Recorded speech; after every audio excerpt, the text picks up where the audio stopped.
And happy Monday, everybody. Welcome to my first episode, the inaugural episode of my brand new video slash podcast, Shoot or Shoot with Chris, featuring me, your host, Chris McClain Masters. Today's episode, we have a very, very, very special guest for our inaugural episode. He is the head trainer and manager of current world champion Terence Crawford and Jamel Herring.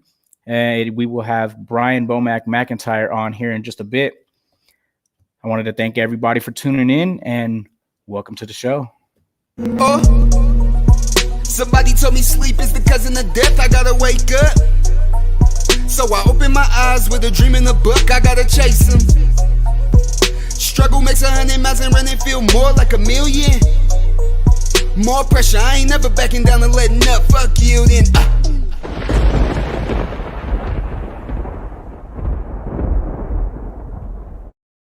Hey, what's up again, everybody? Like I said, appreciate you guys joining me. We'll have BoMac Mcintyre on here just shortly. As soon as he jumps on, I will let you guys know, and he will be right on. I just kind of want to dive into what we're doing here. I started this podcast and this video cast just simply for the fact that I love sports. I love to talk, and I always like having conversations with people about it. That's why I wanted to start off this podcast with BoMac Mcintyre, whom is very well respected and very well known in the boxing industry. We're definitely going to range from everything from boxing to basketball, basically sports in general, all the way across to, we'll touch on relationships, politics, and just life in general. I think that's one of the biggest things about this is that I just want to, like I said, just kind of touch on everything, go across with people and see what happens. Hopefully we can create some really awesome moments, some great clips we can put out there. Another one of the biggest things to me is, I want to be able to help a lot of these guys, as if, I'm not really anybody to help them as of yet. They have a lot of other opportunities they could definitely have to go on and talk to somebody else, who can potentially help them get thousands upon thousands of views. The difference with me is I want to give these guys, a different kind of platform. I want to bring them on and not ask the same question over and over and over again that they get from every other journalist and vlogger out there. I want to touch on different kind of subjects. I want people to get actually to know more of them and who they are in depth. Again, like a gentleman who we'll have on today, Mr. Mcintyre, everybody, when they talk to him, they'll more or less ask him some Terence Crawford questions. Basically, and totally understandable. He's the pound for pound number one boxer in the world, in my opinion. But we're going to dive in deep with him, and we're going to get to know him and figure out who he is. Not more or less who Terence is. I'm not saying we're going to avoid the Terence Crawford questions. Those are just going to come. That's just natural when speaking boxing, period, not even just who we're speaking with right now. So that's definitely going to come. So again, if you guys have any additional questions that you would like to ask Mr. Mcintyre, definitely feel free to leave them in the comment section. We'll do our best to get them answered. I'm pretty sure he's very open to answering all these questions. So let's kind of dive into actually who he is. I actually met him some years back at a local event in Denver, Colorado. I really had a really, really, really ugly thought of him, when I had seen him previously on interviews and such. I thought he was very cocky and, very disrespectful kind of person. But when I met him in the locker room that day, he was in the back. He had two very young fighters, and I also had a young fighter that we had on the card. And I looked at him and he looked at me, and I was waiting for that odd interaction. And he nodded, "What's up?" And I was just like, so I took her "Hey, what's up?" And then he actually came over, and I think it was the trainer needed some scissors. He came over, he was like, "Hey, I got you guys here."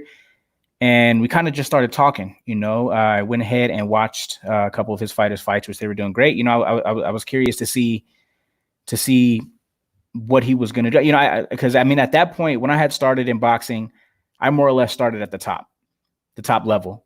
I didn't really, work with guys through the amateurs. When they were young in their professional careers, I had actually started out with Mike Alvarado. Went into the gym with him one day. Kind of just fell into a role of being there for him, kind of helping him out with everything that I could, and just kind of earning my way up, but earning my way up in a different way, and in that different way, like I said, I started out at the top. The first card I was ever involved in was Mike Alvarado was on the pay-per-view undercard for Manny Pacquiao versus Shane Mosley. And that was the first card that I was involved on. So, I started at the top, more or less. And I knew BoMac was at the top eventually, when Terence came along and he came along. I knew he was at the top. So I didn't expect personally to see a guy like that at those little rinky-dink house shows. We were out in almost like a garage was the locker room that we were in. He was out there just doing his thing like everybody else. And it was kind of shocking to me. Because like I said, I didn't figure guys at that top level really messed with anybody else. When I was in the gym, the fighters we had were Mike, basically, for quite a few years before anybody else came along. So I just figured, those guys stuck with those guys, and like the lower tier trainers at these gyms and such kind of just stuck with the lower tier guys, so to speak. And so it was just real refreshing. I remember in that basically garage, it was cold, it was freezing. We had no heat.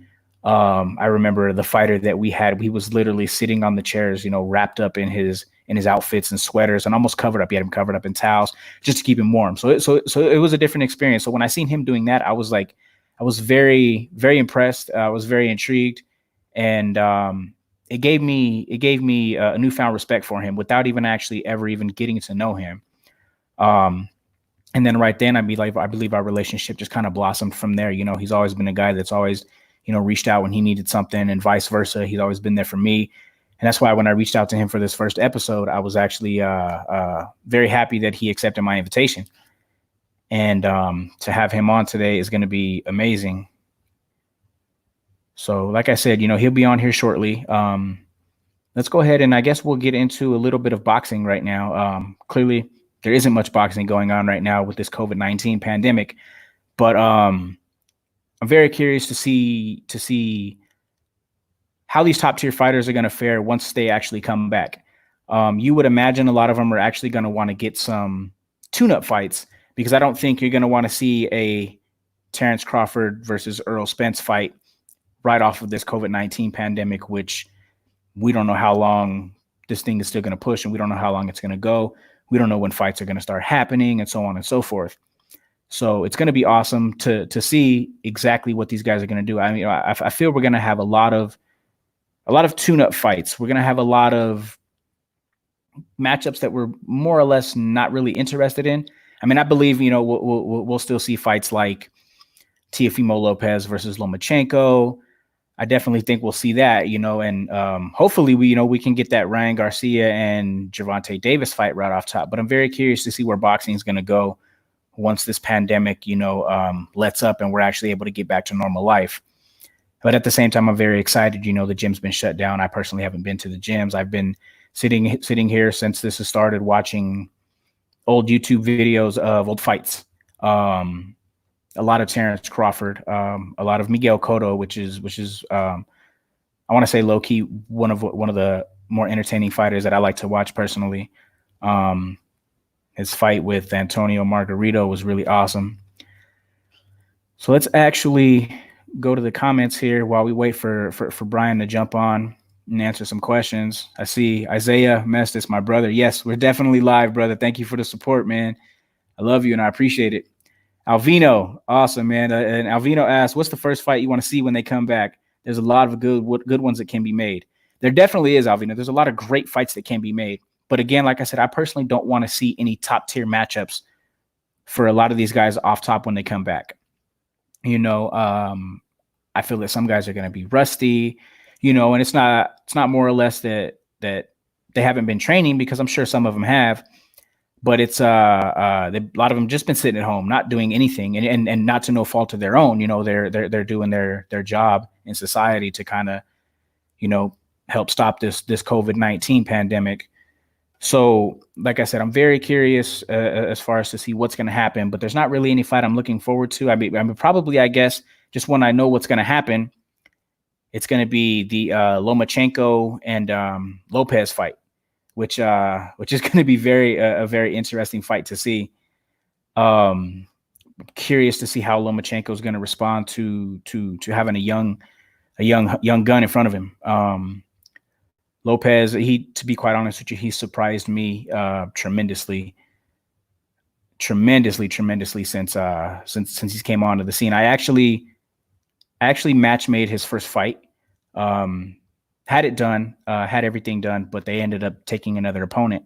It was a local kid from Colorado for his pro debut, and I didn't really know who Lopez was at the time. I just, I did a little bit of research and kind of found out where he came from as far as his Olympic credentials and whatnot. Yeah, so I wasn't too sold on him yet, with the little bit of research and everything that I did. Hold on, let's get him on here. Yeah, BoMac getting to me right now. Yeah, so he should definitely be on shortly, guys. And I actually just had another question come in from Tyler. Tyler, a good friend of mine from high school. He asked, what are your thoughts on a potential Conor McGregor Pac-Man fight? He also wants me to ask this to BoMac. Well, while I'm waiting for him, we'll go ahead and get this question going. What do I think on a potential Pac-Man Conor McGregor fight? I would actually be much more interested in that fight than anything else, than a McGregor Mayweather rematch, or even a McGregor Malignaggi match that kind of had a little bit of traction there at one point. I think that would be a great fight, actually. I think McGregor has a much better chance that one than he did with Mayweather. Obviously, I think Pacquiao's age has definitely caught up to him, although he did look great in the Thurman fight, but he did start to fade, and Thurman started to really pressure him and put it on him. I don't believe he would have the power to knock McGregor out. Again, based on his age, and McGregor, he knows what he's getting into when he steps in the boxing ring now. And I just think that it would definitely be much more compelling. But I do agree that Pac-Man will definitely get the win. All right, guys, let's get this man on the stream. But I do agree that Pac-Man will definitely get the win. Brian, what's up, man? What's the word, man? Thanks for jumping on with me, man, and taking your time. I really appreciate it, man. I know where how's things going in Omaha? How you holding up with this pandemic and everything? Oh man, just kind of chilling, man. Just trying to wait it out, Wait it out. Are you guys still in the gym at all, doing any kind of training or anything like that? Hell yeah. We ain't missing. You guys ain't stopping. You guys ain't stopping. Okay, I like that. No, man. Everybody got time to come in the gym, Okay, that's great. That's great, man. Do you still got a lot of the guys from out of town in, or is it just everybody from Omaha? Just everybody in Omaha. A lot of those guys like Hooker and Silla, Herring, all those guys. All those guys went back home, man, to check on their families until until some of this let up on us. Good. Well, like I said, it's definitely awesome that you guys are still in the gym. I do see clips from Red and everybody. I just didn't know if they were old or if they were current, but that's awesome that you guys are still getting that work in. It's beautiful. Right. So I actually got a question for you off top, and hopefully I can jog your memory with this one. The name Bill Rasterford, does that ring a bell to you? Bill Rasterford, it's somewhat. What do you think of when you hear that name? Shit, I don't know, man. Got to be about boxing or something. Absolutely. Okay. Well, correct me if I'm mistaken, but that's actually the gentleman that you made your professional debut against back in, I believe, it was 1993. No shit. Yes, Bill Rasterford is the gentleman's name. Okay. Yeah. Okay, I remember now. Awesome. Tough fucker. Yeah. I believe you had stopped him, and I want to say it was the second round, if I'm not mistaken. I don't know, man. That's been 30 years or probably. I don't know about 30 years, but it's definitely been a long time. Time. Yeah. Awesome, man. Yeah. Well, like I said, I definitely wanted to start this off with, kind of ringing that and putting that back into your head. Bill Rasterford. Yeah, crazy name. Yeah. Yes, sir. So, I mean, like I said, I kind of want to gear this and kind of stay away from, everybody else who just, most of the time, I'm sure when you get on with people, they're asking you questions about Terence. Right. What's Terence doing? What's Terence doing? What's Terence up to? And we'll definitely get to that, but what's I want to let everybody kind of get to know you, because I've gotten to know you over the years, and you're honestly one of my favorite people in boxing. I look up to you a lot. You kind of pushed me to actually stay into this, when I wanted to just jump out because it got a little too crazy for me.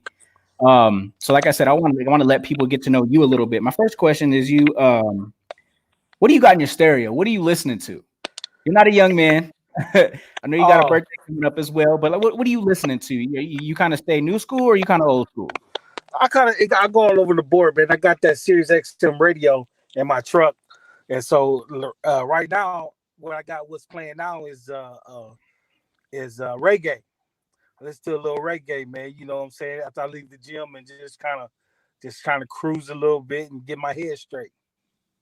Reggae, huh? Reggae, I definitely wouldn't have expected that.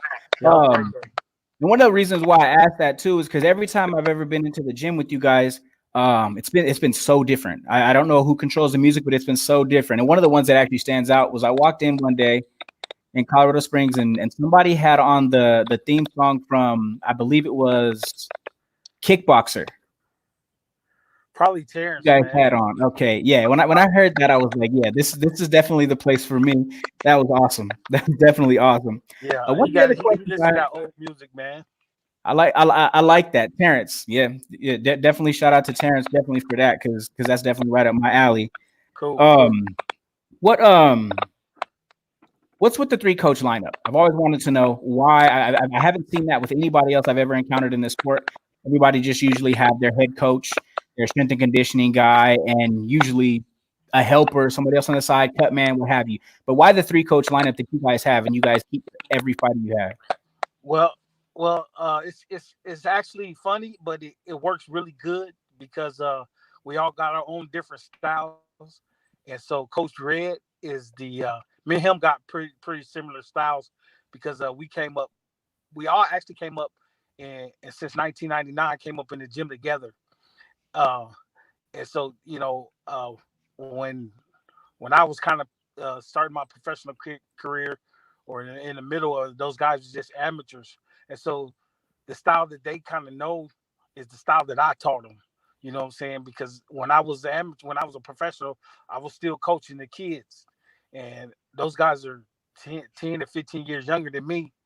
And so it kind of works together. Red see a lot of different stuff I don't see.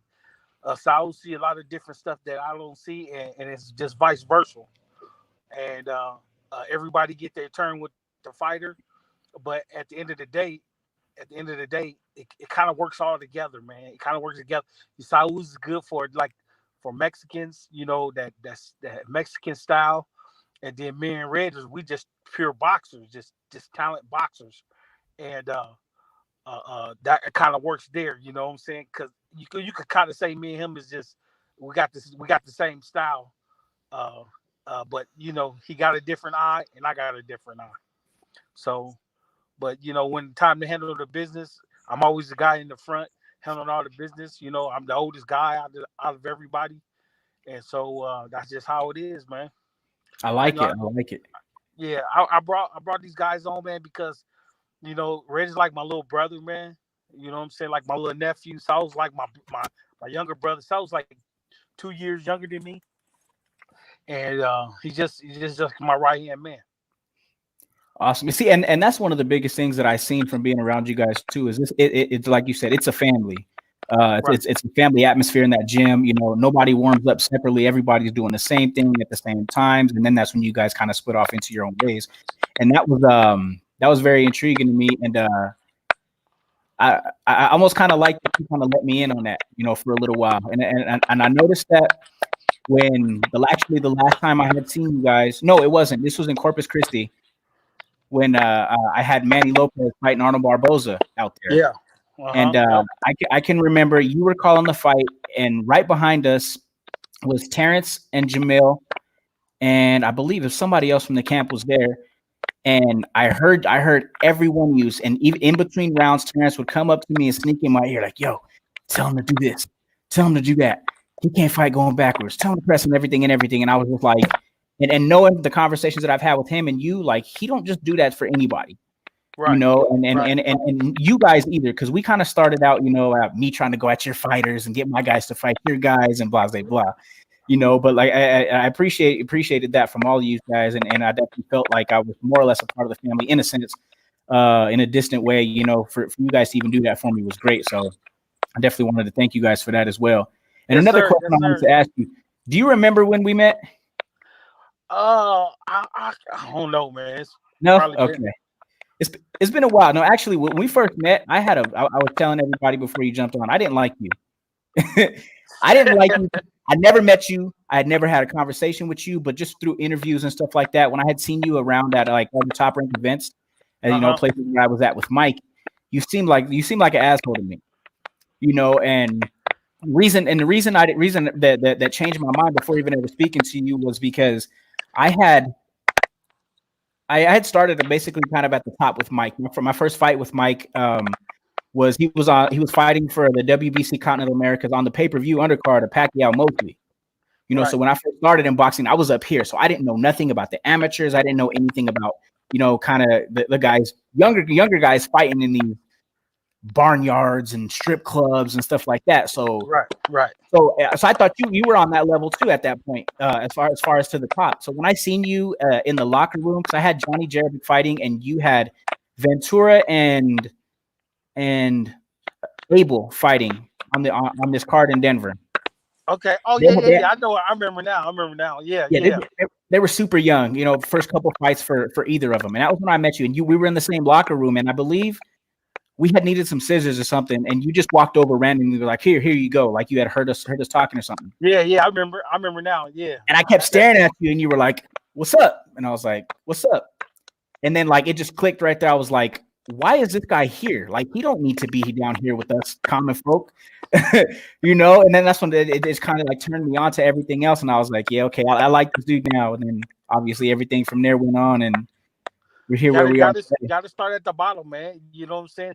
The grassroots, the amateurs, the guys, the 4-rounders, those are the guys that's going to carry you through boxing, because remember one day, as long as you take care of these kids, they're going to take care of you once they get to a point to where, they doing 10 rounds, 12 rounds, they the main event, or, you know what I'm saying? They might be on TV or something like that. So you got to take care of them, to take care of them then. And then once you get older, they'll take care of you.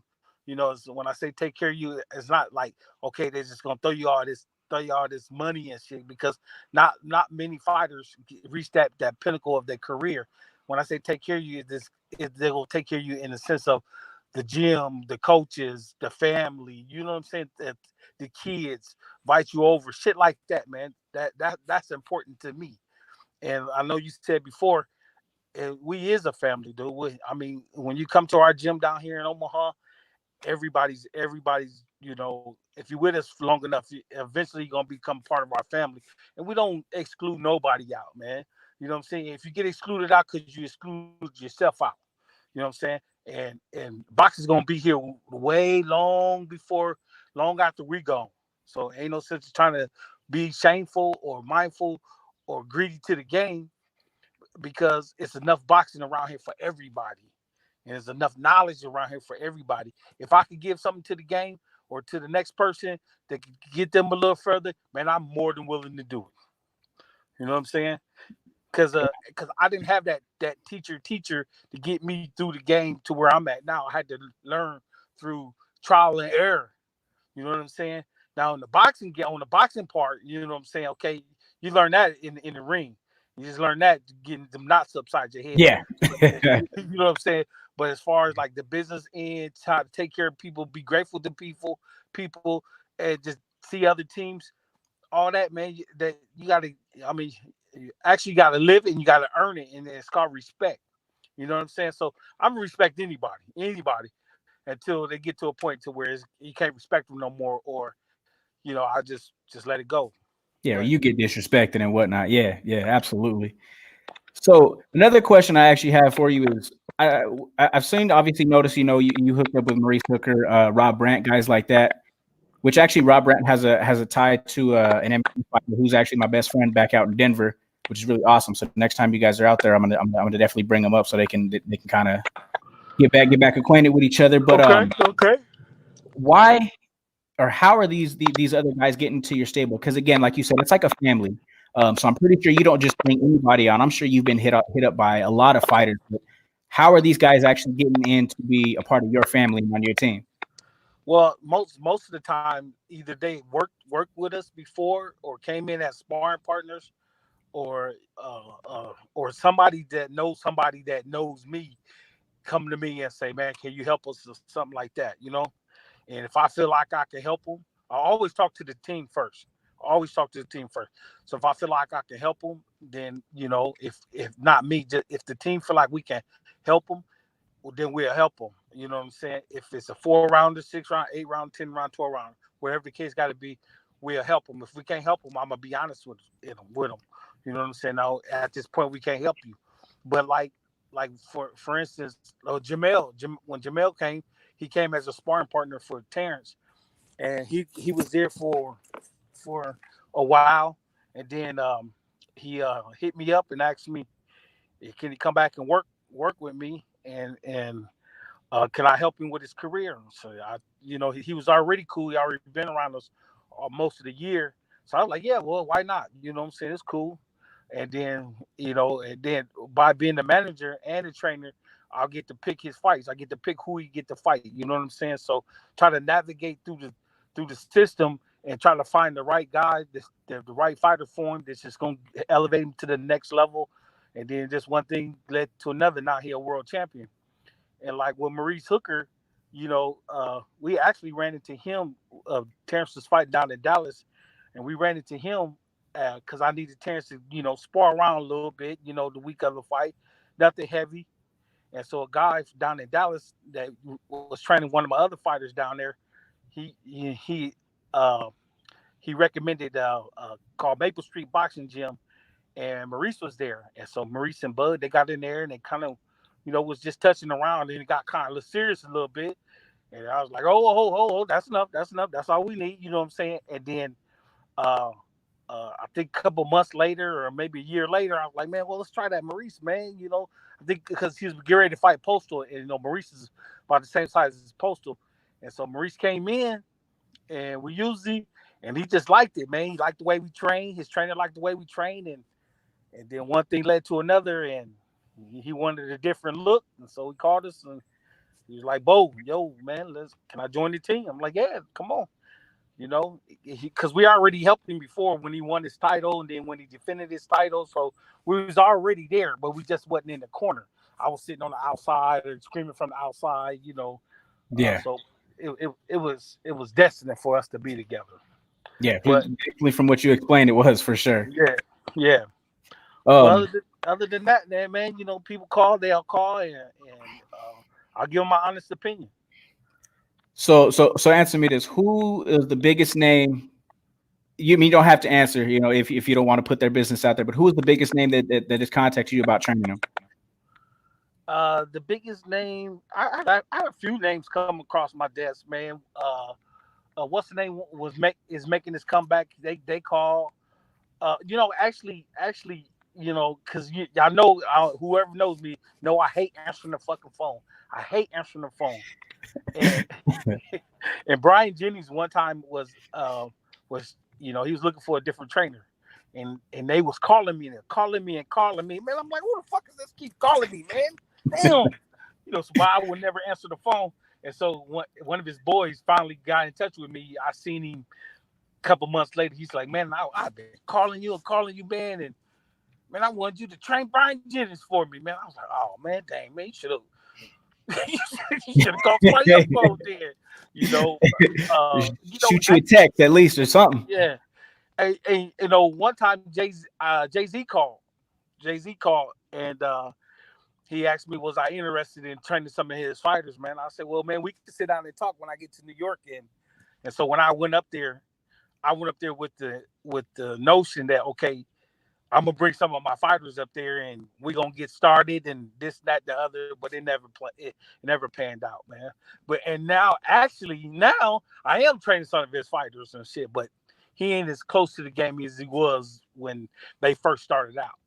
And that's through the guys that are signed with Rock Nation Sports, correct? Yep. Awesome. You watch much MMA?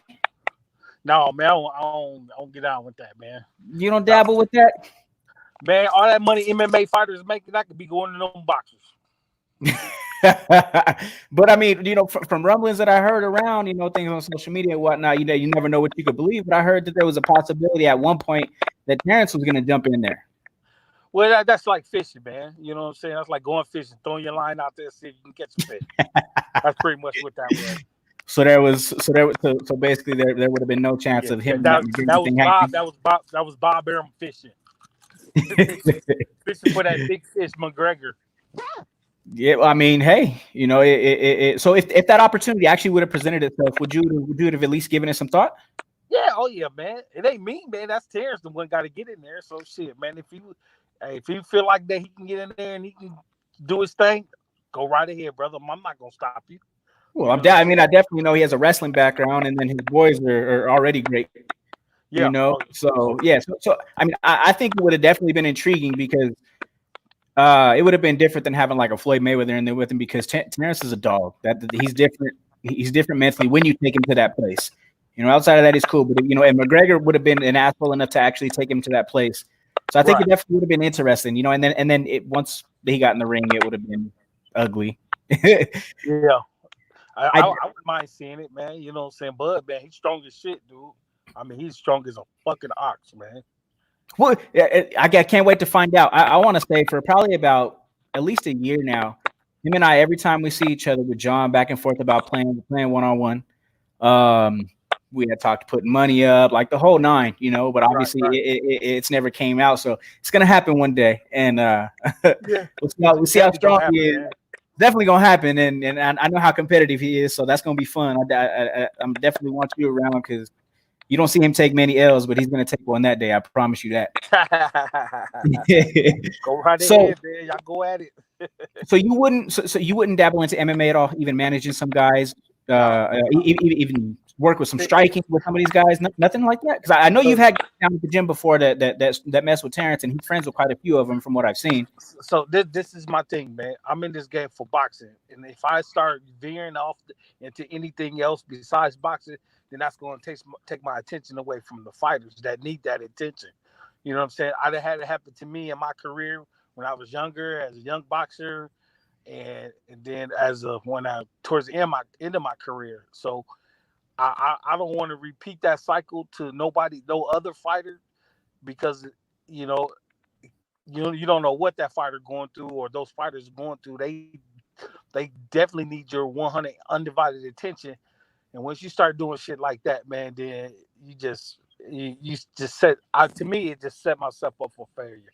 I'm in it for boxing, okay, and that's what I'm gonna keep it as, boxing. I respect that. And the reason I asked that is because, you know, the gym that I was at back out in Denver, a lot of the coaches, fighters definitely range from different boxers to MMA fighters, and, you know, and stuff. And, you know, and I mean, I definitely noticed a good parallel between the two, at least as far as training was concerned. So I just didn't know if that was a possibility for you guys, for you personally in the future. But they come in the gym. The MMA fighters come in the gym and they want to get that boxing trainer. Man, you better go over to Coach Red. That shit. Would you? I mean, I don't know how much you control it, but if that's something that they wanted to dabble in, would you allow that, or are they? Go right ahead. Shit, I ain't gonna stop no person from doing nothing they want to do. Go right ahead. Okay. As long as it doesn't get interfere with having concentrating on the fighters that got fights coming up. Okay, awesome. But so look, I want to actually bring up just a couple of these questions that we got going on from the fans that are online watching. The first one comes from Unbiased or Boxing Talk. He said, "Ask him if he can send Keith a contract for Bud." Man, no, man, Keith ain't ready for that. He ain't ready for that work. He ain't ready for it. And actually, another one that pertained to that, Ali 313 said, Keith Thurman said, "Send the contract. I'd love to see Bud versus Keith next. Let's go." I love to see it too, man, but I don't think Keith want to go that route right now. He probably want a soft touch. Coming off the pandemic. Jalik the Leader said, "If Hooker beats Regis, BoMac is the best in boxing. He's already up there." Hey, what are your thoughts on that fight? It's gonna happen, but Mo gonna beat the shit out of Regis. Watch, I guarantee you that, man. I watched Regis, and he's a very limited fighter, and all you got to do is expose him. And I don't think him or his team can adjust in the corner. I agree. I mean, I agree. I had a run-in with him he had called out Adrian Granados, who's a really good friend of mine. When we were out in Chicago, when Adrian was training for Adrian Broner, and a girl actually got Adrian on FaceTime with Regis, and Regis was talking a bunch of shit. He was in Chicago training and whatnot. So we ran up there to the gym right away. So we ran up and pressed him in the gym when he was in Chicago. And he just did a lot of talking. I mean, I really don't think that dude was out much. You know, good fighter, decent fighter to me. Definitely too small for Maurice. I feel definitely too small for Bud. You know, but he ain't man. I study fighter. I know fighters, man, and he a good fighter.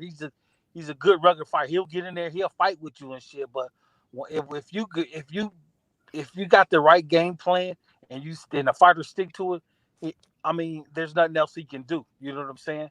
He got one style, and that style, I'm not going to expose it on the channel. But I will tell you this though, he gonna get his ass whooped, man. Believe that. At the end of the day, if they motherfuckers got to get in there and fight it out, let's go fight it out. And Mo got dog in him. Mo got some dog in him. Definitely got some dog in him. I agree with you on that. Alvino Gonzalez asked him what fights he's interested the most when boxing comes back. I want to see the Teofimo Lopez and Lomachenko, man. I can't wait to see that fight.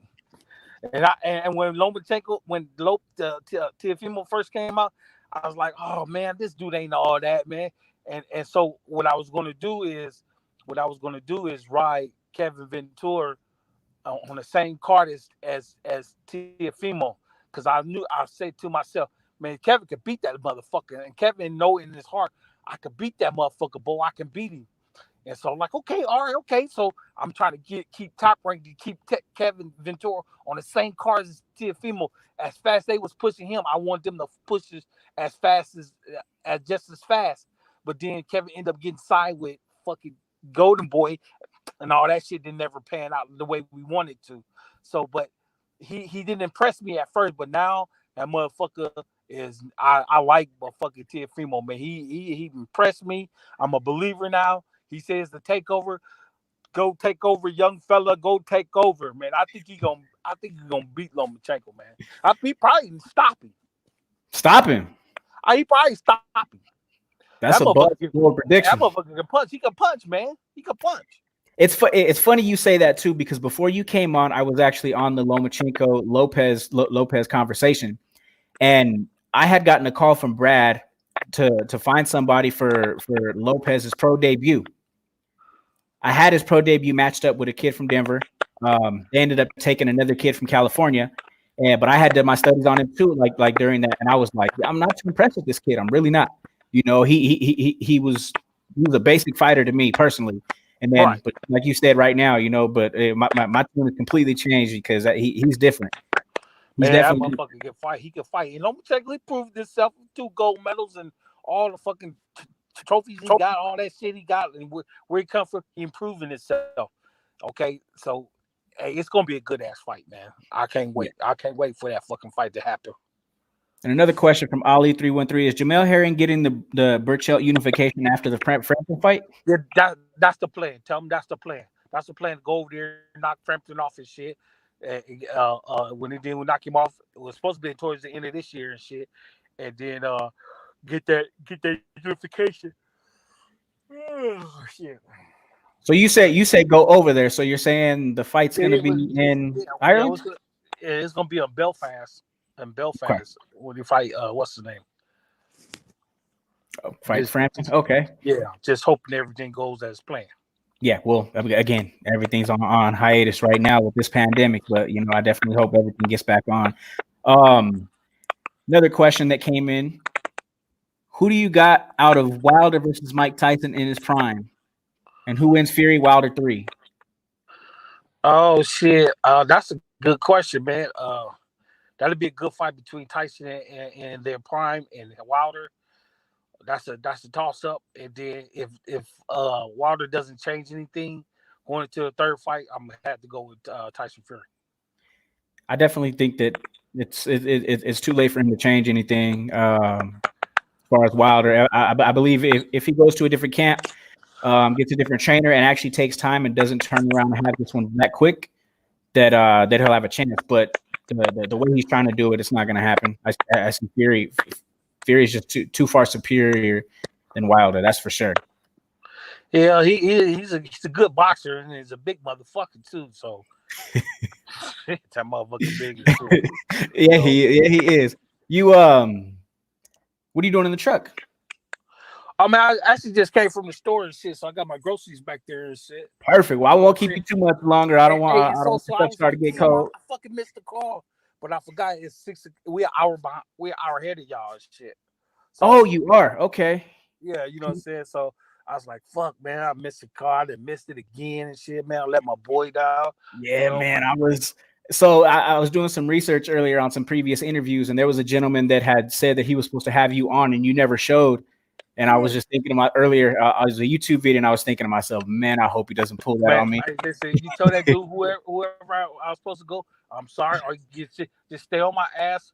I'll do any interview, man. Yeah, anytime and shit. If I sometimes you'll forget because you just go and go and go and go and go and shit. Be like, fuck, man. That's why I always tell everybody, if you want me to come on, you always gotta text me, start texting me an hour ahead of time, and then 30 minutes ahead of time, so they can stay on me and shit, because my phone always stays on silent, man. Because if I kept it on, it's always ringing, and I hate for a phone to ring, because that's like telling me I got to get on the phone, I got to answer the phone. So I keep it on silent. It's every so often I'll look at my phone, see if I missed a call or somebody text me. You know what I'm saying? So it's like I want to see it on my own time. I don't need nobody to tell me when to get on the phone.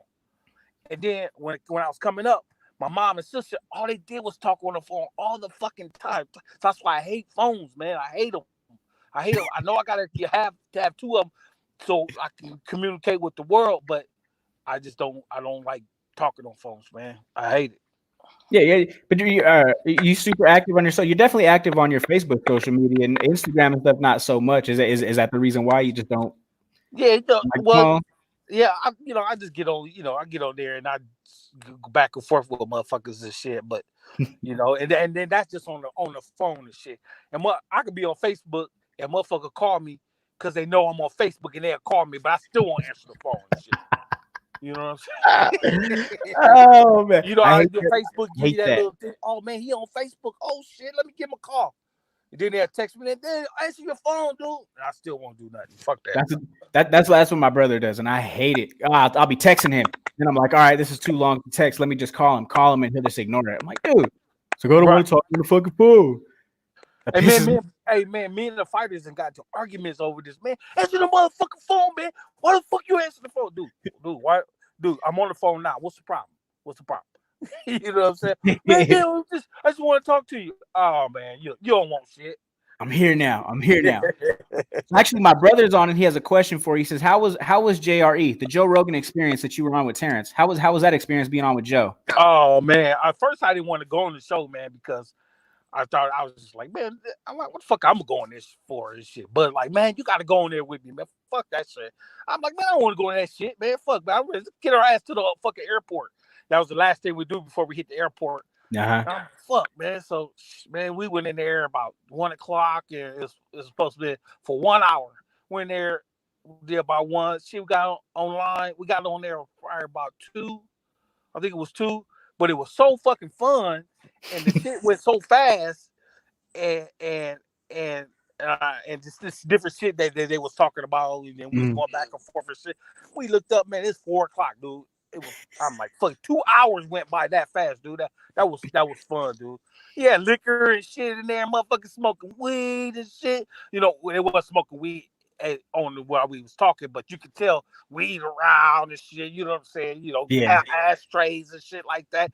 Little bar in this section over there. I'm like, damn, man, look, what's up, boy? He's like, go ahead, man. Shit, I loosened up a little bit and shit. It was cool, man. Then I was like, damn, dog, we gotta go. I told Buster, man, we gotta go. I was like, hitting my watch, like, it's time to go, man. Let's go. Because we're gonna miss the plane and shit, man. So, but it was fun though, man. It was fun. That's awesome, man. I'm also a big fan. I watch a lot of his stuff. I listen to a lot of his stuff because, like you said, it's fun.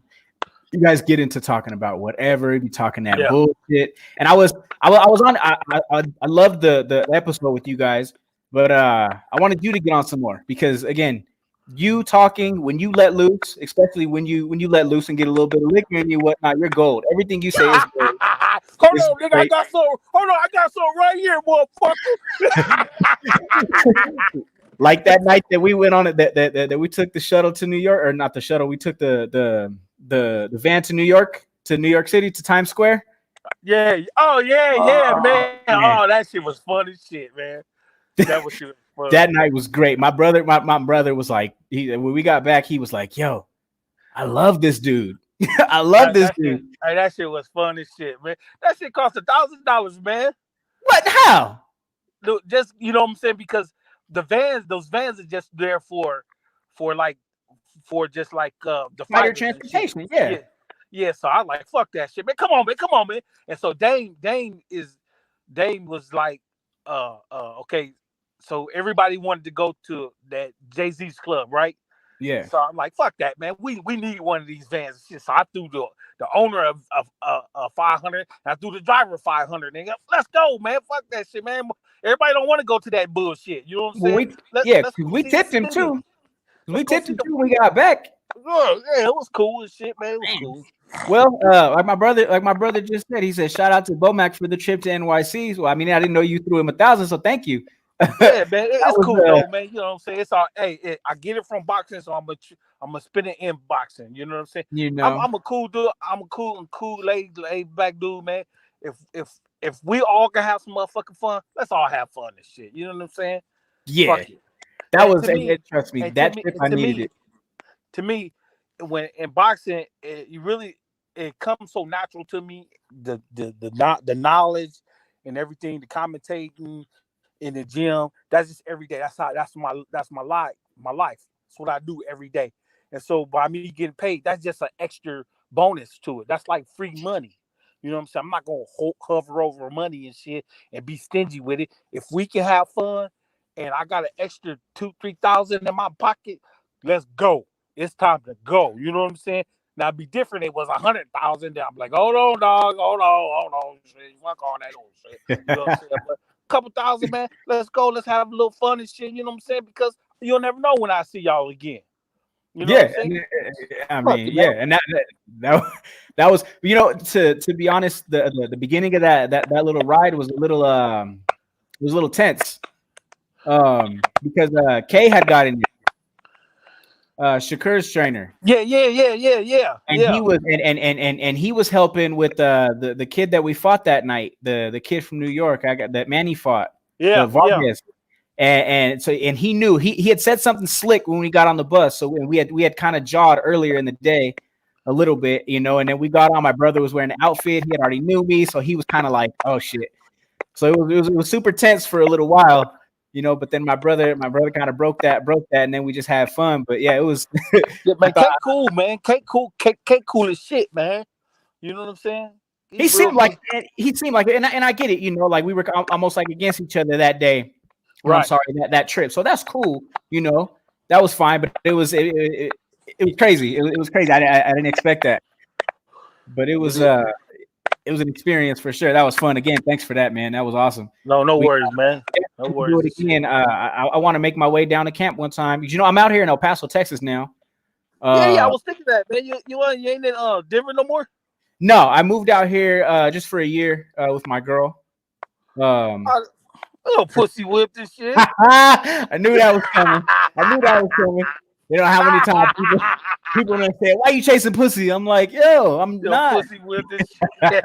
No, you cool and shit. I did it before too and shit. Well, I had to get my ass back home and shit. Fuck that shit, man. I moved to Louisiana for a little bit, but they didn't have a lot of boxes down there, so I was like, fuck that, man. I gotta go back home, man. You know, and that's what's crazy out here is before I came out here, I was like, it's El Paso. We're pretty much in Mexico. Like the boxing scene should be solid out here. Right. Man, I've never seen a place where it's worse. They ain't got no boxing down there. It is terrible. I went to a pro show that somebody threw, and some girl headline named Jennifer Hahn. But like the cars, I've literally been to every boxing gym out here, and it's horrible. It's terrible. Closest thing we got to here is Las Cruces, where Austin Trout is. Which I went out to his gym at the YMCA, and that's a cool little spot, but it's damn near not the Yeah, he coming down to 47. Yeah, he is. Then he was send his ass right back up to 54. He was actually supposed to fight a guy that I did a little bit of work with, Rashard Hicks. Rashard has actually helped you guys out in camp a couple times. He sparred with Terence for a couple of weeks. I recall. Yeah, I remember. Yeah.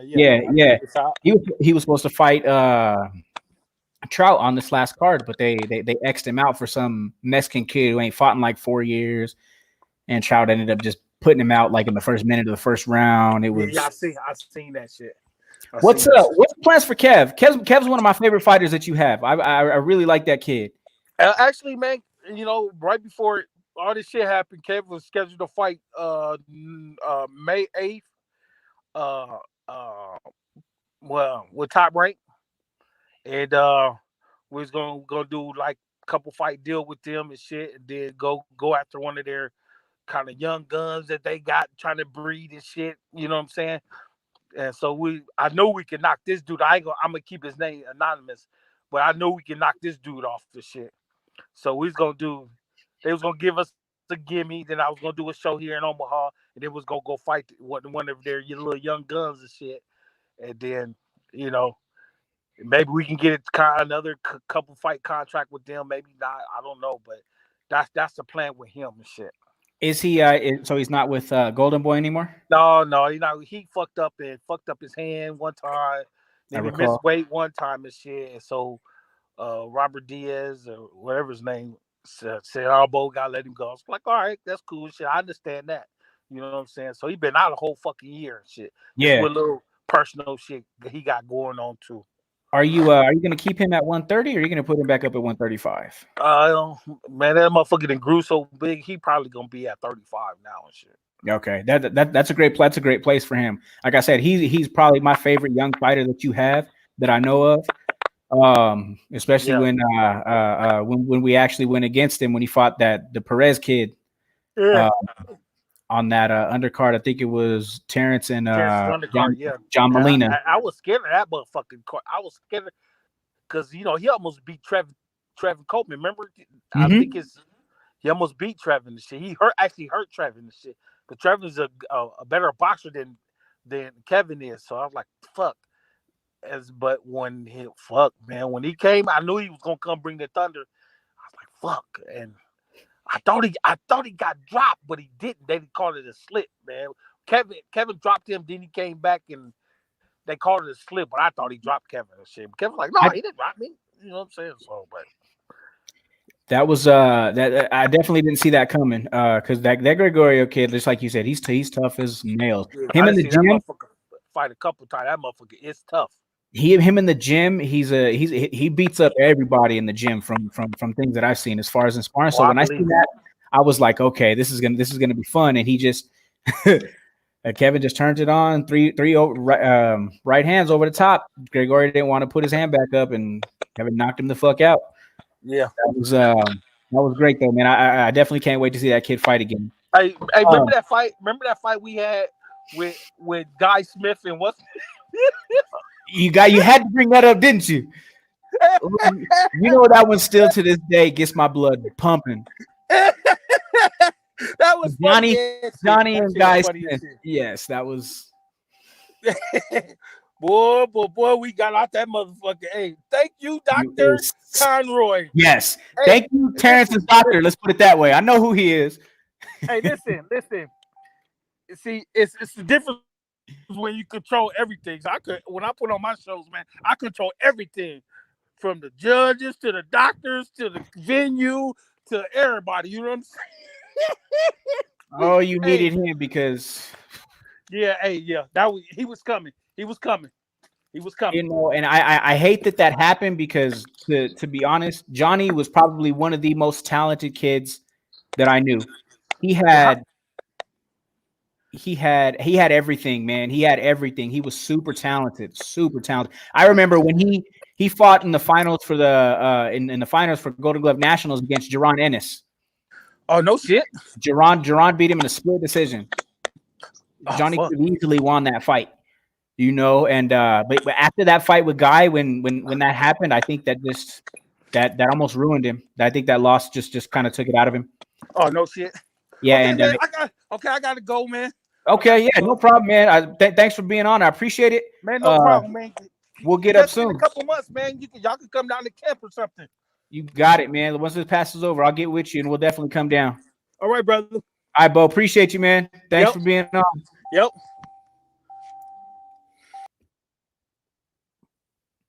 All right, everybody. That was Brian Mcintyre. We definitely went a little longer than I expected to go. That guy's gold, man. Once you get him going, that guy's gold. I just wish we could have caught him at a better time so we could have him on longer. But that's great. Like I said, that we had him. Yeah, he just like you heard. Once he gets going, it gets crazy. Let's check some of these questions that everybody has. Y'all got to get a car promoted in El Paso, Chris Alvino. Definitely something that I'm looking to do. And then with BoMac, that's definitely something that we can do. He had actually offered me to basically put a card in Denver, under his own promotion. But I had got on working with some other guys and stuff like that, so it didn't end up panning out. But yeah, that's definitely something that we could do. The guy just like you said, he controls everything.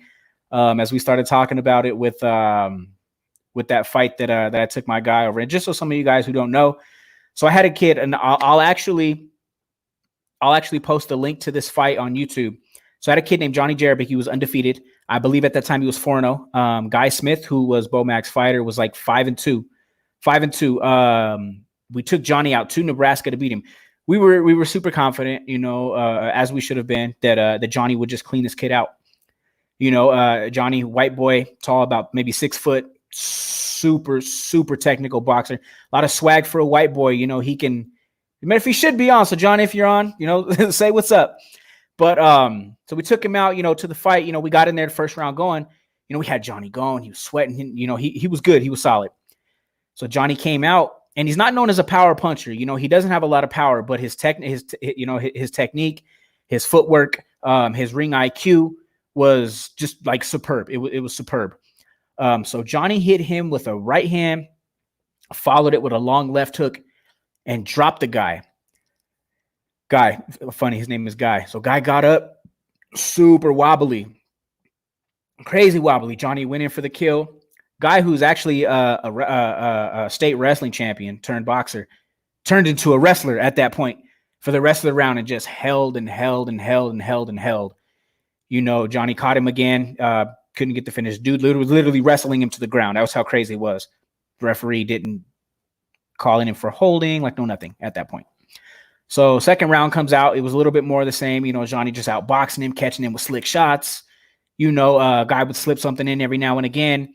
He was trying to box with Johnny, and that's where we were like, okay, we could do that all night. It was scheduled for a 6th round for some Nebraska title, but we could do that all night if you want to box. So second round came around, clean sweep for Johnny. Johnny cleaned him up. Beat on him. It was great. Third round comes. Guy starts to pressure a little bit. He starts to pressure a little more. Johnny's still doing his thing, landing shots. Being slick, good footwork. Not tying up a lot. Kind of like we had went over, and he was being told to in the corner. But Guy made it more of a fight. It was a little closer of a round. He started pressing and just almost like banging in a sense. Give Johnny bloody nose. Johnny was bleeding. But I mean, again, our round, to my knowledge, we head into the 4th round. It's turned into a dogfight at that point, and Johnny starts to oblige, which is not what we wanted. They're in the middle, in the pocket, whatever. Guy turns, hits Johnny with the right hand, causes a cut. Mind you, let me go ahead and kind of show you where this cut was. It was literally on the edge of the right, about in the middle to the edge of the eyebrow down. Not gutting down, but as the blood was swirling, it was going down the side of the face. Nowhere in the eye, nowhere in near the nose, what have you, nothing. So after he hit Johnny with that, Johnny pressed him and hurt him and was trying to get him out of there. He had him hurt, but then Guy started holding again. Johnny was a bloody mess on the side of his face. It was like there's some photos of this that are amazing. I'll definitely be sure to start posting these on my Instagram page. Make sure you guys follow it. Shoot with Chris down below. And so Johnny actually finishes that round. Outside of that punch, I feel he won the round still. We go back to the corner. Cut man fixing it up, cleaning it up, what have you. Blood's not going on the side of his face. The the referee comes over, checks on it. He's like, calls the doc in, the doc's check. As the doc comes over and checks it, doc's like, it's not going into his eyes. We're good. He asks us if we're good in the corner. We say, we're fine. Referee doesn't, nothing. So we're like, okay, here we go. We got 2 more rounds to go. Bell starts. Referee stops it. Calls the doc up again after he already had the doctor in the ring. Doctor comes over. He asked Johnny, are you okay? Do you want to continue? Johnny said, yes, I'm fine. At that point, there was something that I don't know. Something happened, and I don't want to shit on Bo at all with this, but something happened. He knows, just as you heard him, he controls everything, for his shows. Doctor stops the fight. And ultimately, which ends up being because the referee said it was caused by a punch. So it was a legal cut. So them stopping the fight at the beginning of the 4th round. Mind you, the 4th round has started. But that's when they stopped the fight. Rules state if it has to go to the cards after 4 rounds, or it goes to the cards after 4 rounds if it's stopped for a cut or anything like that. We didn't get to even go through the 4th round because the referee had stopped the fight. And it was a travesty, man. It was a travesty like crazy. I to this day, and even as you guys heard when you were on, it fired me up. It had me going. I was super, super hot. I remember jumping into the ring and I'm arguing with everybody, not going at it with Bo, or Red, who was in Guy's corner, because love those guys, respect those guys, immensely, but I was just arguing, and then the fans started talking shit. So I'm in the ring talking to the fans. Like, this one guy I remember specifically was like calling us on. Like, it had nothing to do with it. I get he's a fan. You want to yell for your guy, whatever. But like, don't direct shit towards us when we're trying to figure things out. So I lost it at that point. I had went to actually get out of the ring, and Terence Crawford actually jumped over the railing and walked up on our side in our corner. And just stopped me. And he was like, hey, Chris, what's up? Like, what's going on? So I'm like, I'm talking to him like, yo, this just be this, yada, yada, yada, whatever, and he calmed me down and he kind of stopped the whole thing. But ultimately, we ended up leaving with the loss, and that one hurt.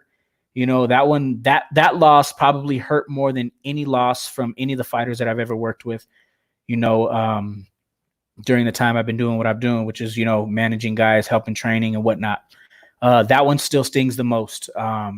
I've had losses on bigger shows on ESPN, fights that we definitely should have won. But that one hurts the worst because, just like I was telling Bo, that fight, I think, took boxing away from Johnny. And that sucked because that kid he didn't have it all at the time, but he was going to have it all. The thing that he was lacking, he was starting to get. And for him to get screwed the way he did, that took a lot from him. And that, like I said, that one hurt, and still to this day. Deontay Wilder, to this day, that one hurt. Let's go ahead and check some comments again before we get out of here. Tyler, good work, my guy. Appreciate it, Tyler, man. Thanks for tuning in. Alvino, good shit, bro. That was dope. Hey, I want to thank everybody, before guys start to come off, for even tuning in, for showing me the support. I was nervous, sweating pretty bad still, to even start this, but I'm happy, I'm happy I got this first one out of the way. I got something to build on. I got, stuff I can continue doing, continue to get better. I'm still going to have great guests. I'm going to have some amazing guests. I'm going to have a lot of people and a lot of people you don't know. But it's going to be awesome. I'm working on a lot, and also to put this out there, channel's just getting started. We're still working up, but any sponsorship opportunities, whatever out there, let me know. We would definitely love to help. As you can see up in the top right hand of your screen, I got B&B Boxing Promotions. Bo didn't ask me to put that up there, but I want to put it up there for him because I support him. I support his team. I support everybody from Nebraska that's with them, everybody that's not from Nebraska with them, Jamel Herring, all of those guys, they've been nothing but show me love and give me the utmost respect, and I've always want to push that back towards them. So yeah, if that anything like that comes up, guys, definitely let me know. Email shootershootwithchris@gmail.com. We're going to keep it going, let's see what else we got in here. Sean Mondragon, checking you, my bro. Sean, much love for tuning in, brother. I appreciate you. You guys keep an eye out for him. He became my little cousin. He was just a friend at one point, but now he's my little cousin. Up and coming fighter. I believe Sean, correct me if I'm wrong, but I have you at, was it 4-5-0 right now? Most of his fights have been under the PBC banner. Like I said, definitely great up and coming fighter. I want him to succeed just because I know who he is as a person, as a kid, and now as a family member. You got to feed my little cousin. So you're in for life, bro. But yeah, and Sean, I'm definitely gonna have you on at some point. I want to get my plan is I want to get a lot of the young fighters from Colorado all on at one time, and just kind of go through it with everybody. The Colorado boxing scene while I was there did not get much love, still has a mainstay of the guys as far as majority of the same promoters, trainers and stuff like that, but now on a national level, a lot of the guys don't get no love, and I hope that I can, at some point help bring that to any of them, to any of the young guys. There's a lot of great young fighters, Sean Mondragon. Another favorite one of mine is Jose Aureliano. Kid's a savage. I love, and just a great person. I love Jose. Love Jose. And even his whole team over there at Bring It Back Boxing in Aurora. You got Misael Lopez, who again, love Misael. Great kid, great person, great father, hell of a fighter. If you haven't checked him out, definitely check that kid out. Super talented. I believe as long as he gets the right opportunities and gets with the right people, that he'll get his title. I definitely believe that. And if I'm missing anybody offhand, I apologize. Like I said, nerves are still kind of going, kind of reaching back to everybody. But Colorado's got a lot of great young talent, that just doesn't get seen, and I definitely want to help do my part to bring some of those guys to light, to bring their faces online to a national level. Yeah, so the future's bright, man. I can't wait to continue, keep this channel going. I'm probably going to have, I want to say, at least 1 or 2 more this week. I'm working on a couple people right now. I don't want to say no names yet because I don't want to jinx anything. But like I said, we're going to have guys on here from the boxing scene, from the mixed martial arts scene, from any scene, honestly. I'm going to have friends on here. I'm going to have family on here. We're going to get into talking everything, like I said, sports, relationships, politics, and just life, as I said, as it shows on the poster behind me, so it's going to be great. I definitely look forward to the future. Once again, thank you everybody for tuning in. Thank you everybody for showing your love and support. And I hope you guys continue to do so. And everybody stay safe. Let's get through this pandemic. Let's beat this COVID-19 and let's get back to life. Much love to everybody. Again, I appreciate you guys. And thank you. And go ahead and shoot this with this outro video. And always remember, what it would do, shoot or shoot. Somebody told me sleep is the cousin of death. I gotta wake up. So I open my eyes with a dream in the book. I gotta chase them. Struggle makes 100 miles and running feel more like 1,000,000. More pressure, I ain't never backing down and letting up. Fuck you then.